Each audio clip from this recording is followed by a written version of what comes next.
Vamos a orar. Señor Dios nuestro, te agradecemos porque en este día nos has concedido la bendición en la cual nos hemos presentado delante de ti.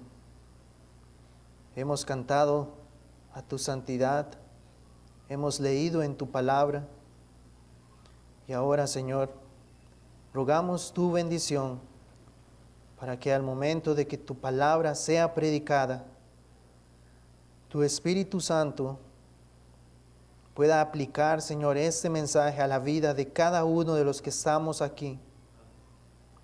Y así como hemos leído en esta mañana, que aquellos que aún están con esta lepra del pecado, aquellos que no han dejado todo por seguirte a ti, que hoy, al conocer más a Jesucristo, al conocer más acerca de tu amor, de la esperanza que tenemos en tu venida, entonces que esto nos lleve, Señor, a postrarnos y humillarnos delante de ti y clamar por conocer al único Dios verdadero, y que entonces, teniendo esta certeza de la salvación, podamos vivir una vida que se ajusta, Señor, a tu palabra, a lo que tú nos has mandado a través de la Escritura.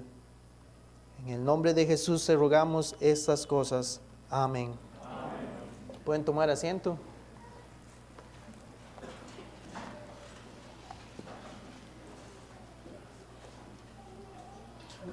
Les invito a abrir la Escritura en la primera carta del apóstol Juan, primera epístola del apóstol Juan, en el capítulo 3. Y vamos a estar leyendo del versículo 1 al versículo 3.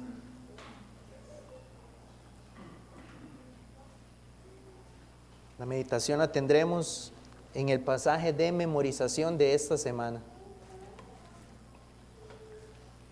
Primera epístola del apóstol Juan, capítulo 3, y leemos del versículo 1 al versículo 3.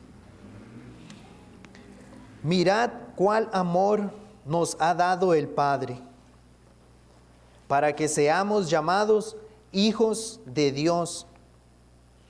Por eso el mundo no nos conoce, porque no le conoció a Él. Amados, ahora somos hijos de Dios, y aún no se ha manifestado lo que hemos de ser. Pero sabemos que cuando Él se manifieste, seremos semejantes a Él, porque le veremos tal como Él es. Y todo aquel que tiene esta esperanza en Él, se purifica a sí mismo, así como Él es puro. Amén. Que el Señor bendiga su palabra. Entonces, hermanos, antes de iniciar con los 3 puntos que quiero exponer acerca de los 3 versículos que hemos leído, quiero hacerles una muy breve introducción acerca de la epístola, porque es importante para el momento en que podamos tener la exposición del pasaje que hemos leído. Entonces, la epístola fue escrita por el apóstol Juan. Ese es el consenso que hay, que era, para que lo recordemos, era el discípulo amado. Fue escrito alrededor del año 85 al 90 después de Cristo. Y esta epístola sigue una línea más bien como un discurso, diferente a las otras epístolas, por ejemplo, del apóstol Pablo, el apóstol Pedro. Más bien esta presenta como un discurso que viene a presentarle a los hermanos, a recordarles lo que son las doctrinas que han creído y a la misma vez cómo estas doctrinas deben ser llevadas a la práctica.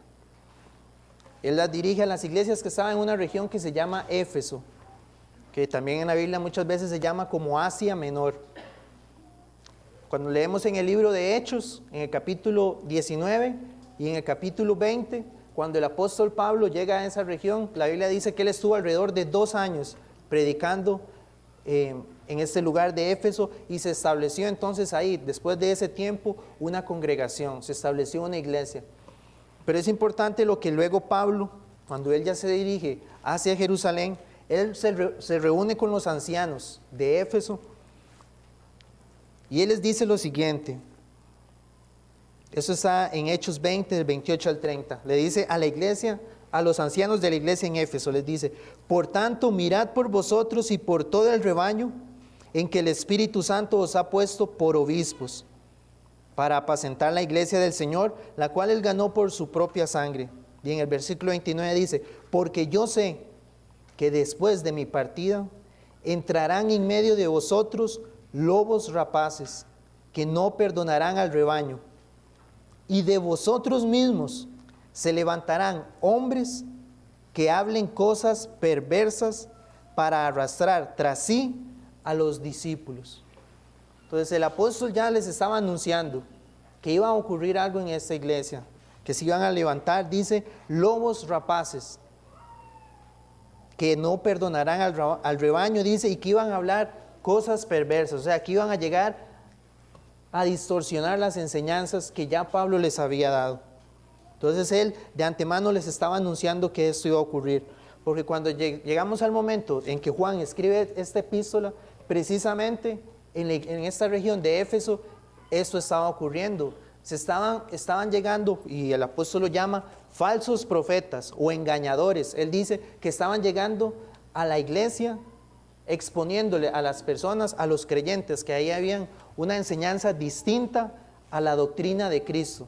Les estaba hablando, por ejemplo, que todo aquello que era material, todo que era, digamos, la carne, dice que eso era malo, que lo espiritual era lo bueno. Entonces ellos decían que por lo tanto Cristo no podía haber sido un hombre. Entonces una creencia que se tenía también era que él tenía una apariencia de haber sido humano, pero que realmente no fue un hombre. Y otra que también se fomentaba o se estaba enseñando era acerca de que no fue una persona, un hombre que era Cristo, sino que era un poco extraño porque decía que Cristo, el ser espiritual, descendió sobre un hombre que se llamaba Jesús al momento de su bautismo, pero que después, cuando iba a morir en la cruz, el Cristo espiritual lo abandonó y quedó solo Jesús el hombre. Entonces, estaban enseñando una doctrina que era un ataque directo a la esencia del cristianismo. ¿Por qué? Porque si Cristo no era hombre, entonces perderíamos lo que es la obra expiatoria de Cristo en la cruz, porque quiere decir que no fue eso sería lo que estarían enseñando, que no fue un hombre el que pagó por nuestros pecados. Y la Escritura claramente dice que así como el hombre pecó, ¿verdad? Tenía que ser entonces un hombre el que tenía que pagar por los pecados de su pueblo. Entonces por eso era importante que Cristo fuera 100% hombre, pero a la misma vez no solo un mero hombre, sino 100% Dios, porque tenía que ser alguien perfecto. Entonces estas doctrinas que estaban llegando aquí venían a atacar esto. Entonces el apóstol les escribe en respuesta a esto, para recordarles a ellos las doctrinas que ellos habían creído, pero a la misma vez, en medio de esto, cómo ellos debían perseverar y conducirse en medio de las circunstancias que estaban presentando.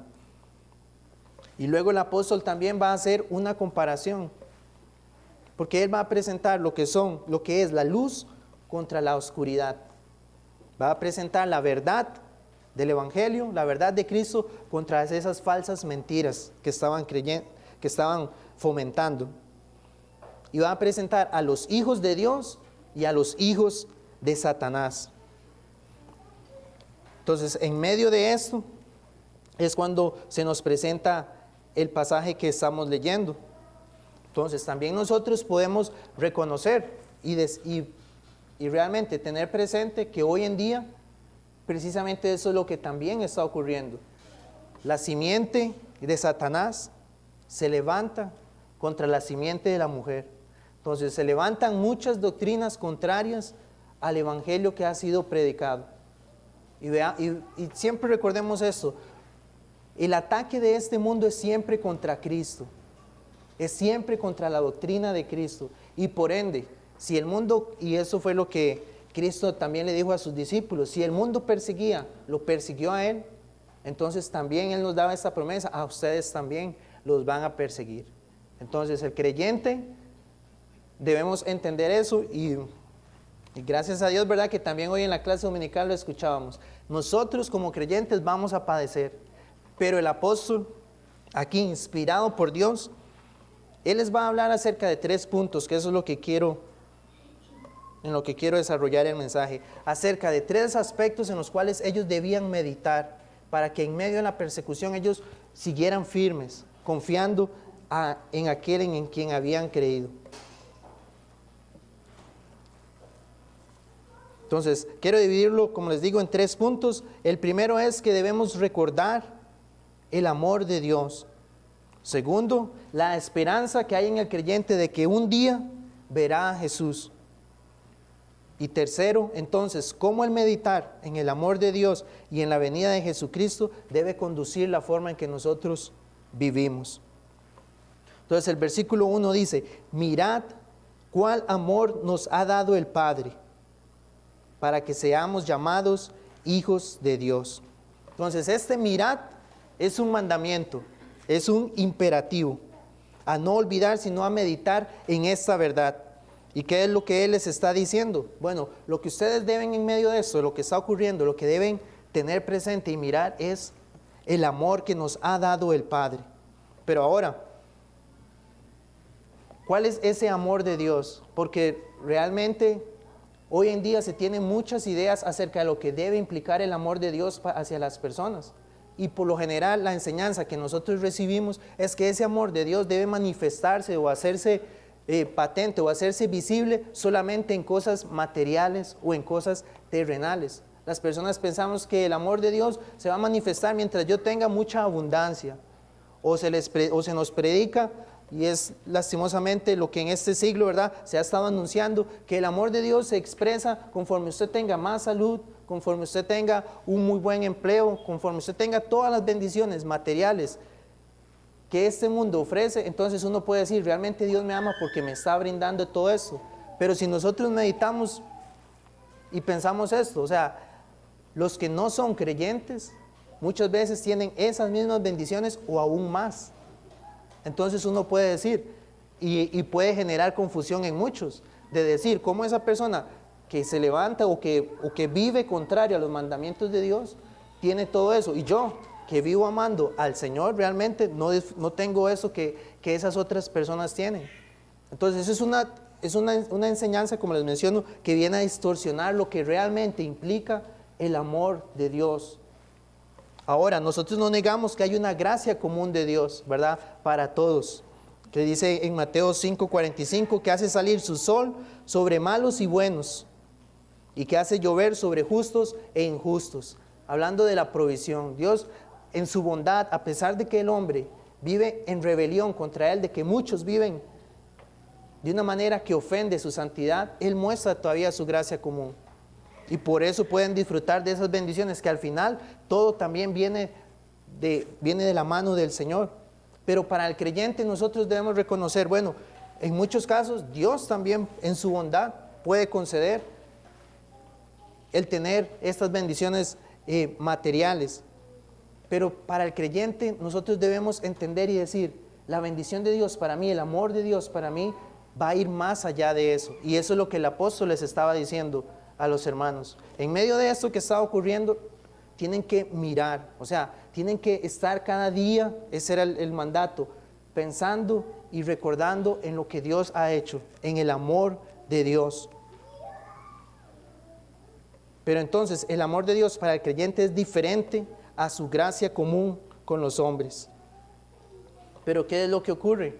Que muchas veces nosotros, por el afán, por las situaciones o problemas, o inclusive en medio de aquellas circunstancias que traen angustia o que nos traen congoja, llegamos a olvidar, o se nos vuelve más bien un mensaje tal vez rutinario, y creemos, o cuando se nos habla acerca del amor de Dios, creemos que ya eso lo conocemos. Pero el apóstol aquí les está diciendo, es algo en lo cual debemos meditar siempre, el amor de Dios, porque eso es lo que les va a sostener cuando estén en medio, en este caso, de la persecución que ellos estaban enfrentando cuando estaban llegando estos falsos profetas. Entonces también nosotros, hoy en día, aplicándola a nuestra vida, al creyente debe reconocer, vamos a pasar por adversidades, o en este momento lo está ocurriendo, pero ¿qué es lo que me está sosteniendo?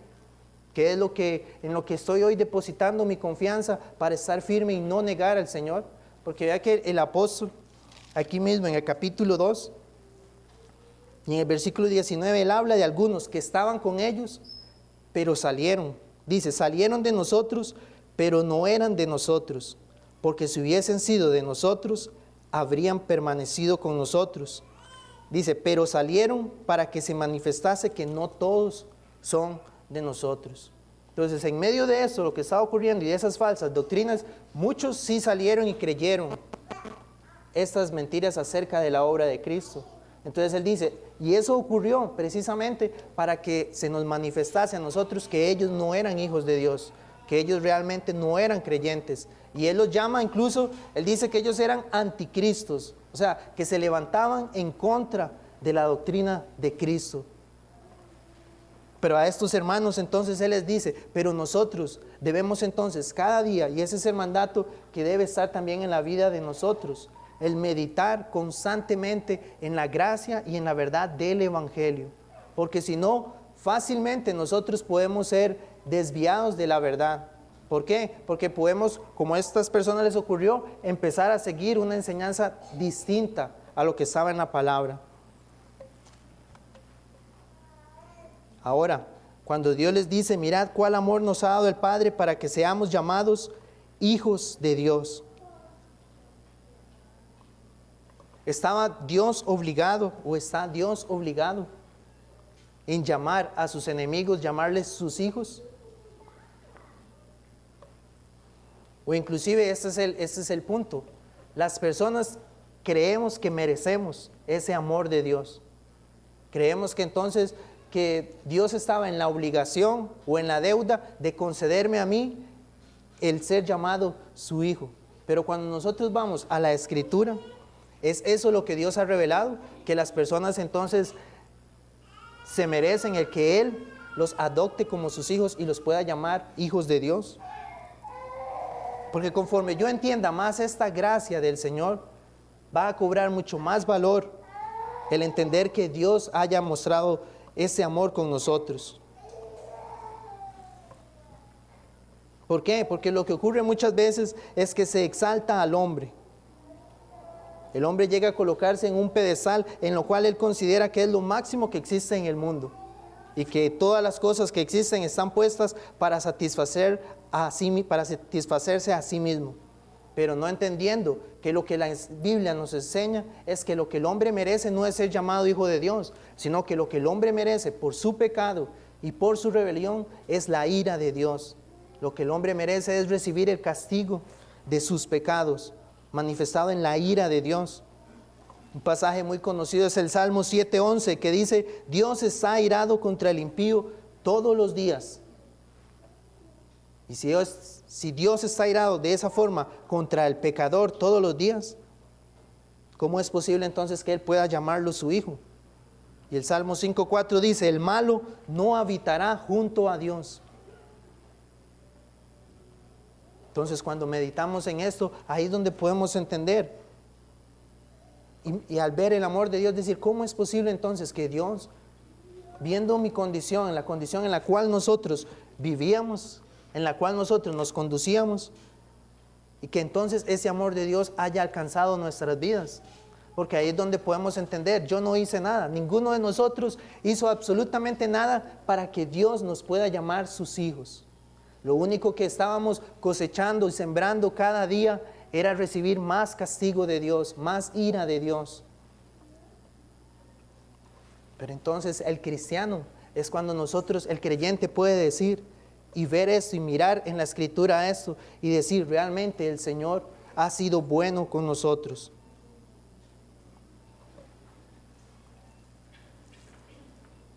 En Efesios capítulo 3, cuando el apóstol Pablo también a los efesios les quiere hablar acerca del conocimiento del amor de Dios, quiero leerles la forma en que el Espíritu Santo al inspirarlo lo expresó en Efesios 3, en Efesios 3 y en el versículo 14 al 19 dice, por esta causa doblo mis rodillas ante el Padre de nuestro Señor Jesucristo, de quien toma nombre toda familia en los cielos y en la tierra, para que os dé, conforme a las riquezas de su gloria, el ser fortalecido con poder en el hombre interior por su Espíritu.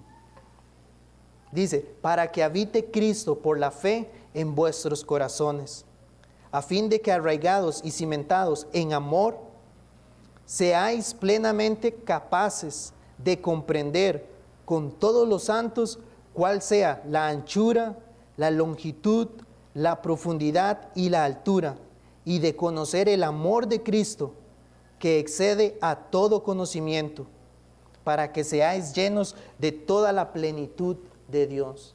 La petición del apóstol Pablo a los efesios era que ellos pudieran conocer la plenitud. El amor de Dios dice que excede todo conocimiento. Para que entonces, al conocer ese amor de Dios, dice que excede todo conocimiento, seáis llenos de la plenitud de Dios. Entonces, esta es la petición que él tenía hacia los hermanos en esta iglesia, a los efesios. Entonces, vemos que es totalmente contrario a lo que muchas veces son las peticiones que nosotros tenemos delante de Dios.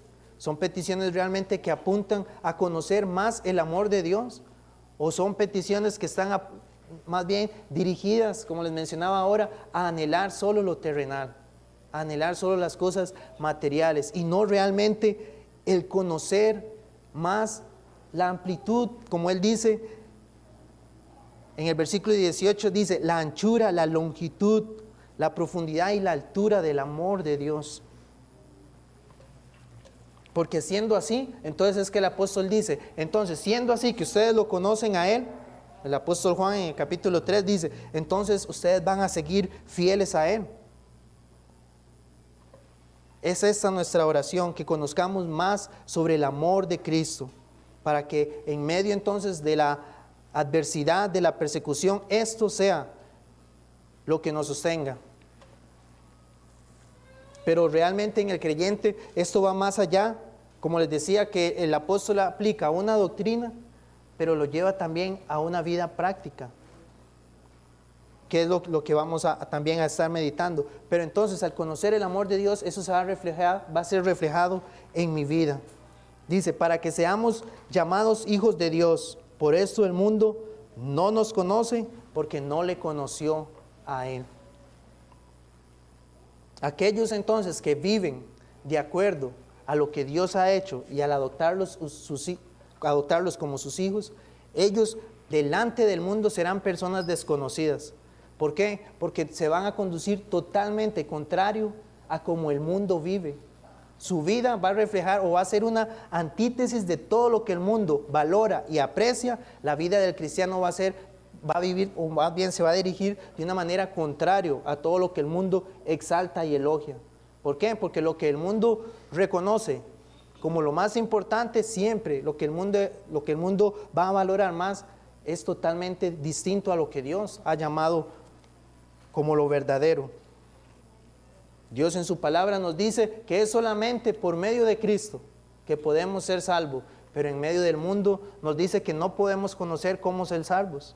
Nos dice que no hay una sola manera, y que todas las religiones que existen pueden llevar a las personas también a ser hijos de Dios. Pero el creyente va a decir que no, que solamente una forma es la que Dios ha establecido en su palabra, y es a través de Jesucristo. Entonces el mundo va a rechazar esto. Cuando el cristiano defiende la verdad de Cristo en cuanto al tema de la vida, al valor de la vida, el mundo va a decir que no. Cuando el cristiano se levanta en contra de las ideologías que enseñan que el matrimonio no es solo como entre un hombre y una mujer, el mundo no nos va a conocer, porque van a ver que eso no es, al entendimiento de ellos van a decir que eso no es correcto.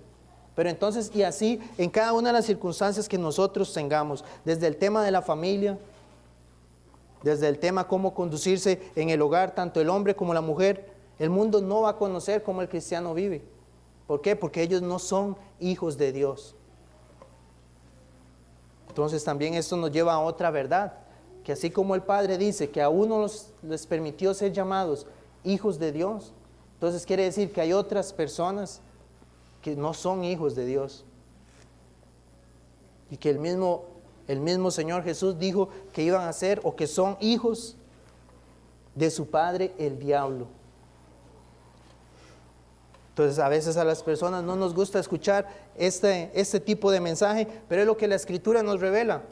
Las personas podemos estar solo en dos posiciones delante de Dios, siendo sus hijos o siendo hijos del adversario, hijos de Satanás. Entonces aquí es donde nosotros podemos reconocer qué gran bondad ha tenido Dios, porque ninguno de nosotros merecía ser llamado hijo de Dios. Ninguno de nosotros merecía ser rescatado de sus pecados y llegar ahora a tener el privilegio de conocernos como hijos de Dios. Pero Él así quiso hacerlo. Entonces por eso es que Él nos manda. Recuerden siempre esto, les dice a los hermanos, miren siempre esto, el amor que el Padre les ha dado. Pero hay una bendición en medio de esto, porque recordemos, como les decía ahora, hubo algunos de ellos que este amor de Dios llegaron a negarlo y se apartaron. Pero para el verdadero creyente hay una esperanza, hay una promesa en la Escritura, el que realmente ha experimentado el amor de Dios. Y eso está en Romanos 8 y en el versículo 35 al 39 dice, ¿quién nos separará del amor de Cristo? Eso es algo que podemos preguntarnos. ¿Hay situaciones o circunstancias que me pueden separar del amor de Cristo? ¿Quién nos separará?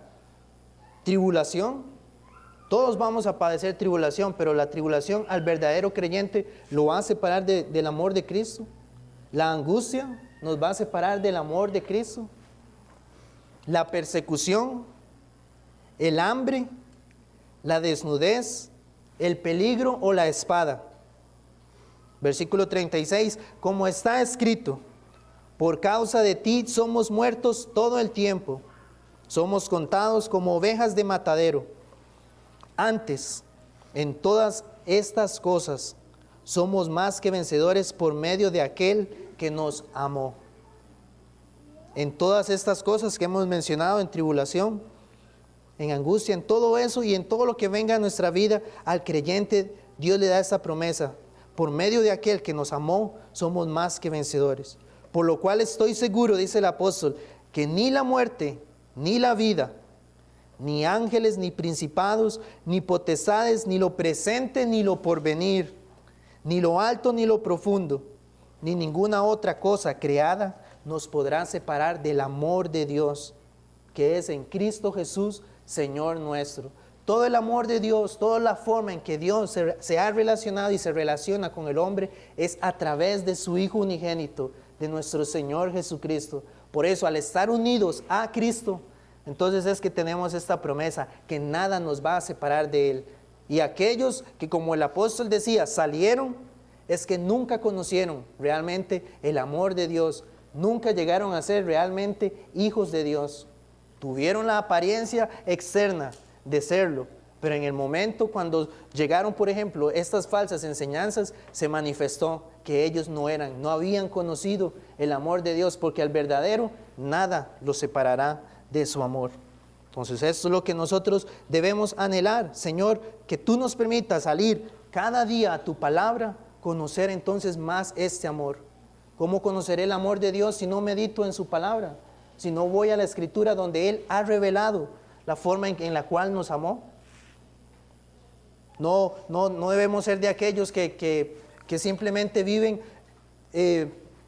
pensando que van a recibir alguna revelación, algo místico, algo emocional de un momento y que eso les va a revelar. No es así, sino que Dios nos ha revelado en su palabra cómo Él nos ha amado. Entonces la pregunta es, ¿estoy yendo yo a esta palabra del Señor, a la Escritura, cada día para conocer su amor? ¿O lo baso solamente en emociones o en sentimientos nuestros que son tan cambiantes, que no son fijos, sino que debo ir y conocer la verdad absoluta que Él ha revelado en su Escritura? Él me ama.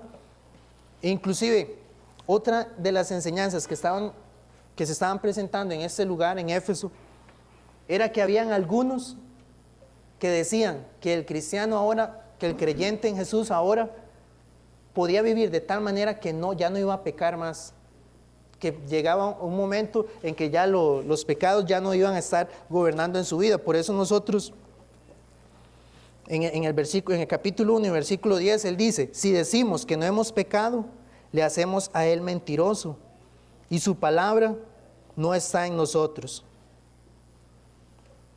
Entonces estaba esa doctrina también de que decía que el creyente ya no iba a pecar. Entonces por eso él también atacaba y decía, eso es una mentira que es contrario a la verdad, contrario a lo que la enseñanza escribe. ¿Por qué? Porque todavía en el creyente, a pesar de que Dios nos ha salvado, todavía va a quedar esos vestigios, ese remanente del pecado, que el cual lastimosamente nos va a hacer muchas veces pecar contra nuestro Dios, pecar contra aquel que ha mostrado su amor. Pero el apóstol inmediatamente le dice, pero recordemos esto, que nosotros tenemos un abogado y que Él ha derramado su sangre.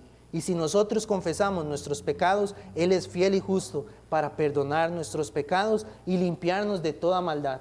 Y dice, entonces, y así vamos a seguir entonces confiando en este amor de Dios. Pero es una realidad también que el creyente, que nosotros debemos tener. Aún queda ese remanente de pecado en nosotros. Pero también, como es el segundo punto que quiero leer, dice, la esperanza que tendremos de un día ver a Jesús.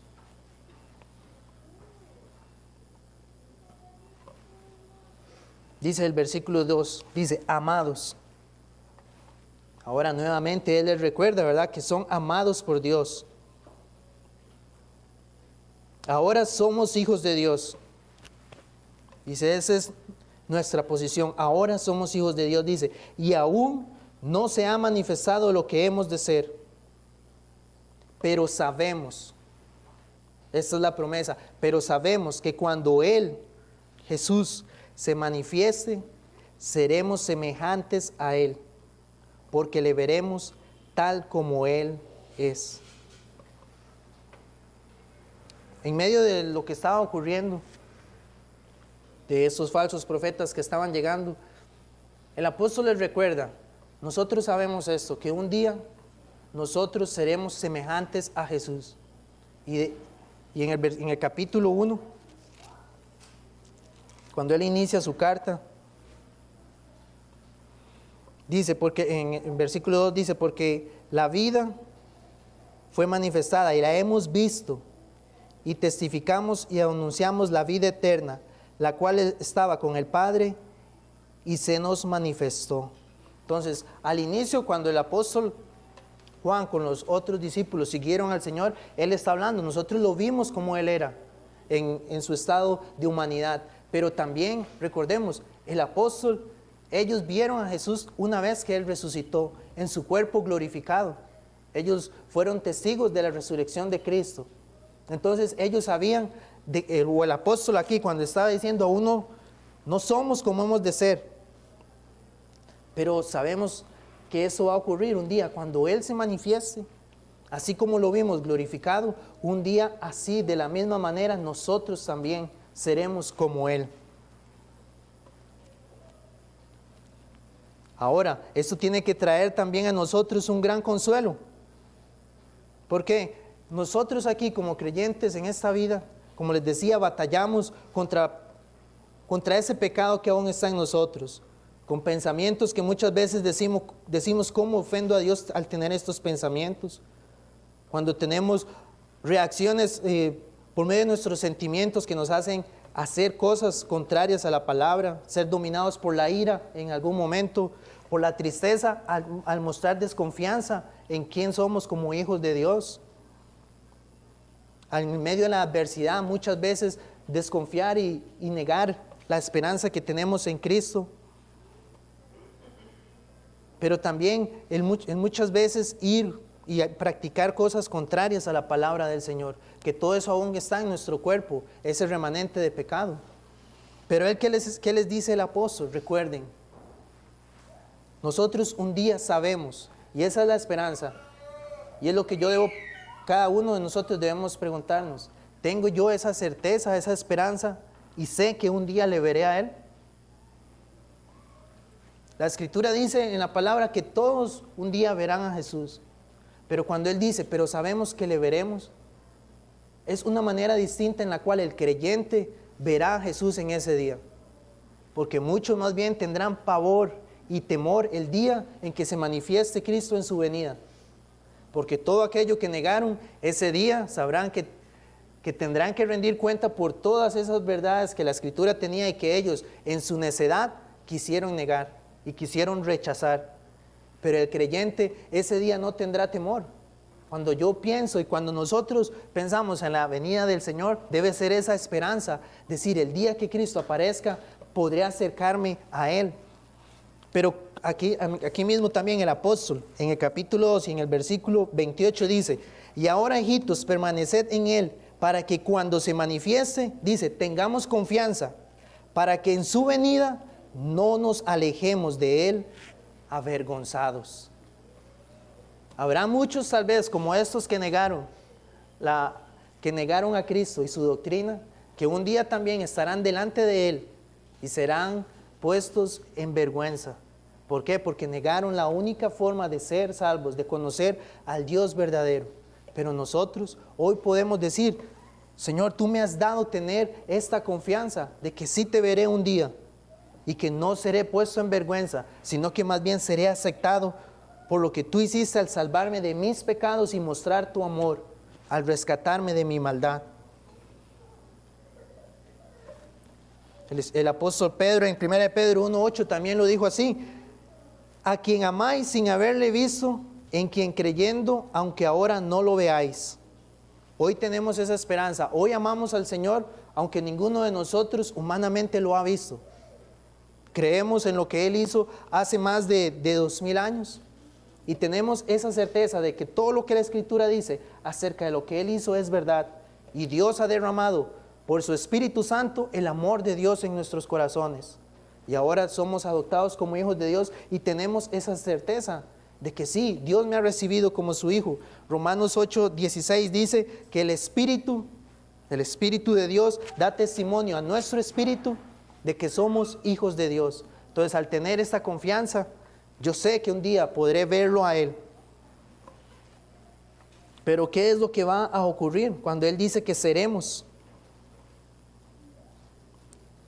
semejantes a Él?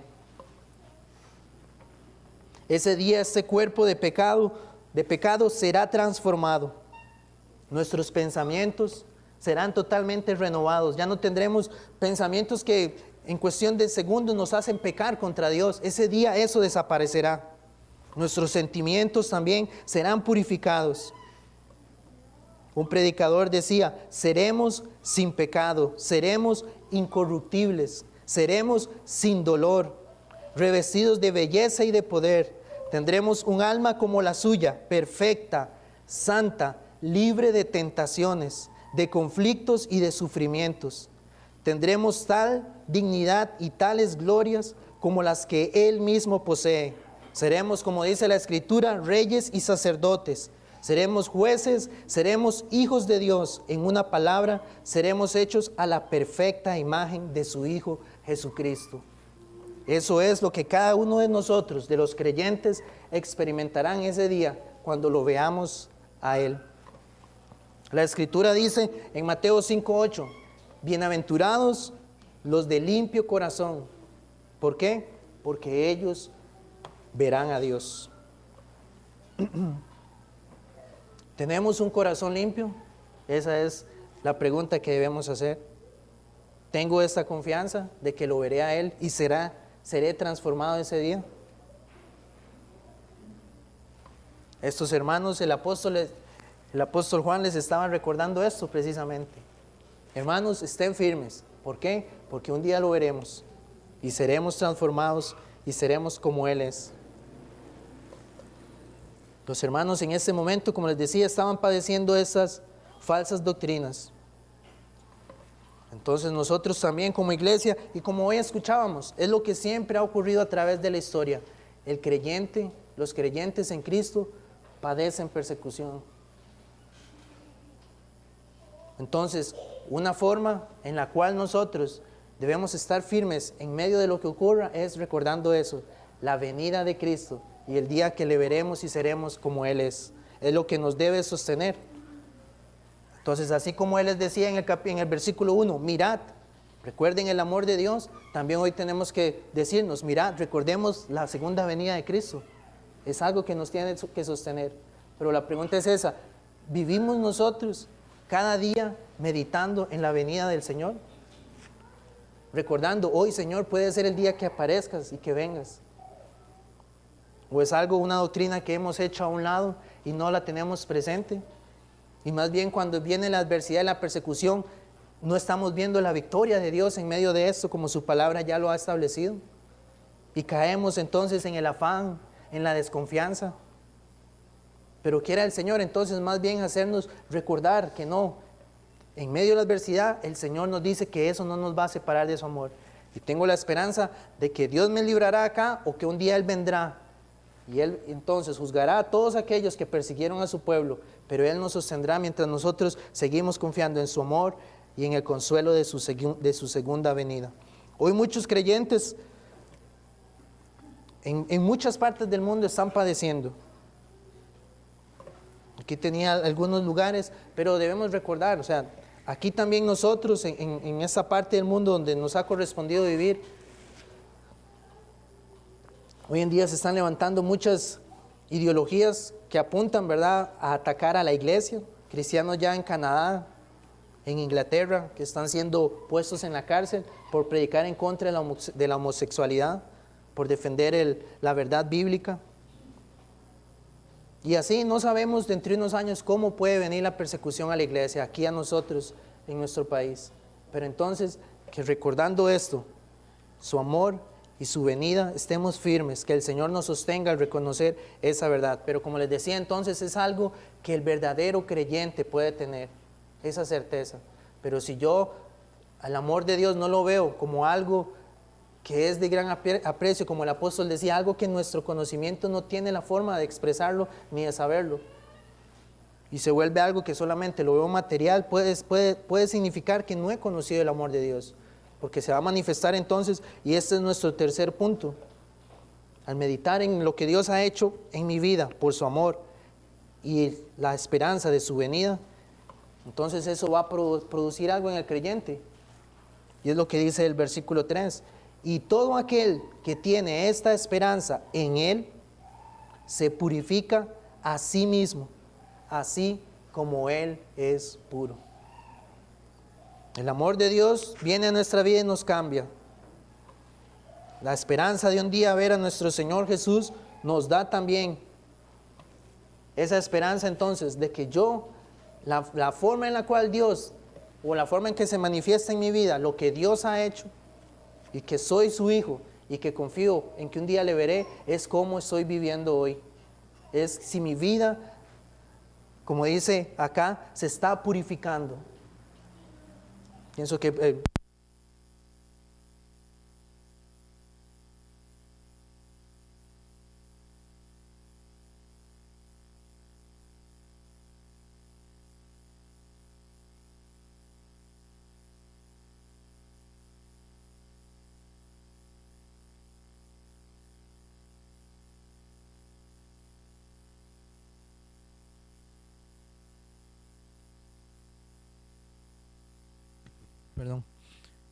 entonces, lo que nosotros ahora vamos a tener como evidencia de que hemos experimentado ese amor de Dios, de que somos hijos de Dios, y la evidencia de que estamos anhelando su venida, es cómo estamos viviendo hoy. Podemos preguntarnos, ¿cómo he vivido esta semana? ¿Cómo he vivido este día? Desde que el Señor me salvó, ¿cómo estoy viviendo? Realmente a la luz de estas verdades. Quiero leerles lo que dice el apóstol Pedro también, hablando acerca de la venida del Señor. Dice, pero el día del Señor vendrá como ladrón en la noche, en el cual los cielos pasarán con grande estruendo y los elementos ardiendo serán deshechos, y la tierra y las obras que en ella hay serán quemadas. Y Él les dice, puesto que todas estas cosas han de ser deshechas, ¿cómo no debéis vosotros andar en santa y piadosa manera de vivir, esperando y apresurándoos para la venida del día de Dios? Y en el versículo 13, pero nosotros esperamos, según sus promesas, cielos nuevos y tierra nueva en los cuales mora la justicia. Por lo cual, oh amados, otra vez, por lo cual, oh amados, estando en espera de estas cosas, procurad con diligencia ser hallados por Él sin mancha e irreprensibles en paz. Amén. Nuevamente, sin mancha e irreprensibles, ser puros el día en que Él aparezca. Pero ahora, como les decía, esto no es algo, porque tal vez podemos llegar a interpretarlo mal, creer entonces que es un esfuerzo que yo debo hacer por estar sin mancha e irreprensible. Pero ¿qué hemos visto primero? Las verdades del Evangelio, que primero es lo que Dios hizo al mostrar su amor para con nosotros, al ser hechos hijos de Dios. Porque la Escritura dice que no es algo que nosotros podamos hacer. Ninguno de nosotros puede decir, hoy voy a ser hijo de Dios, sino que es algo que Dios ha hecho. En Juan 1:12 al 13 dice: mas a todos los que le recibieron, a los que creen en su nombre, les dio la potestad de ser hechos hijos de Dios. Y dice: los cuales no son engendrados de sangre, ni de voluntad de carne, ni de voluntad de varón, sino de Dios. Entonces, si Dios ha hecho esta obra en nosotros, por medio de la cual Él nos ha dado la potestad de ser llamados hijos de Dios, a raíz de esto entonces es que vamos a anhelar para el día de su venida que Él nos encuentre viviendo una vida irreprensible, una vida entonces que se ajusta a sus mandamientos, a su palabra. Pero no podemos entonces creer lo que es diferente, que yo estoy viviendo así y que por eso descanso en que porque estoy cumpliendo con ciertas reglas es que lo veré a Él. No, porque no se trata de una salvación por obras, sino que es lo que Él hizo primeramente. Y ahora mi vida va a reflejar esa obra del Señor y va a reflejar esta esperanza de que lo veré. Y mientras esperamos, porque no sabemos entonces el tiempo en el cual Él vendrá, mientras esperamos, entonces que el Señor nos ayude a vivir de una manera en la cual reflejemos su santidad. Quiero leerles lo que dice la confesión acerca de esto. Dice: así como Cristo quiere que estemos totalmente persuadidos de que habrá un día de juicio, así también quiere que los hombres no sepan cuándo será ese día, para que se desprendan de toda seguridad carnal y estén siempre velando, porque no saben a qué hora vendrá el Señor, y estén siempre preparados para decir: ven, Señor Jesús, ven pronto. Amén. Esto, hermanos, entonces, como sostuvo a los hermanos en ese momento, el amor de Dios, la esperanza de ver al Señor Jesucristo y vivir de acuerdo a esa verdad, entonces también que sea lo que ocurra en nosotros, que podamos decir: sí, el amor de Cristo me ha alcanzado y hoy soy hijo de Dios y tengo la esperanza de que el día que Él venga no seré avergonzado, sino que Él me recibirá como su hijo. Y mientras tanto, entonces, seguir fieles al Señor, luchando contra nuestro pecado y contra este mundo y confiando que Él está con nosotros. Y si pecamos, entonces debemos ir en arrepentimiento a Él y Él nos perdona y nos limpia, para que entonces en su venida seamos hallados irreprensibles. Amén. Vamos a orar. Padre Celestial, te damos gracias, Señor, en esta mañana por tu palabra. Gracias porque nos has concedido meditar en ella. Ayúdanos también, Señor, para que tu Espíritu Santo entonces, al aplicar esa obra en nuestra vida, nos lleve a tener esa certeza de que te pertenecemos a ti, de que tú nos has hecho tus hijos, y que mientras estamos aquí en esta tierra esperando tu venida, nos ayudes a vivir a la luz de tu palabra, creciendo en santidad con el auxilio de tu Espíritu Santo. Y también, Señor, aquellos que en medio nuestro no te conocen,